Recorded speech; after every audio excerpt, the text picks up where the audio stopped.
Does Daddy stay awake at night? He said, I'm not tired. And then in 2 minutes,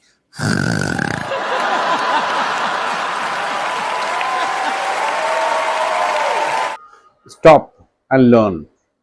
इसमें खर्राटे मारने का meaning है breathe loudly. इसे दूसरे शब्दों में हम स्नोर कह सकते हैं. स्नोर एक वर्ब होता है और इसमें ईडी लगाते ही आप इसकी सेकंड और थर्ड फॉर्म बना सकते हैं. एग्जाम्पल के तौर पर इस्तेमाल करते हैं, my father snores whenever he sleeps. अब इसे हम पास्ट में इस्तेमाल करेंगे तो बोलेंगे my father snored yesterday when he was sleeping. अब आप इसे फ्यूचर में इस्तेमाल करके बताइए. राइट? स्नोर एक नाउन भी है. His snoring doesn't let me sleep. हम इसे इस तरीके से इस्तेमाल कर सकते हैं. His snoring doesn't allow me to sleep. Follow for more. This is your host Ravindraa K. Chandel.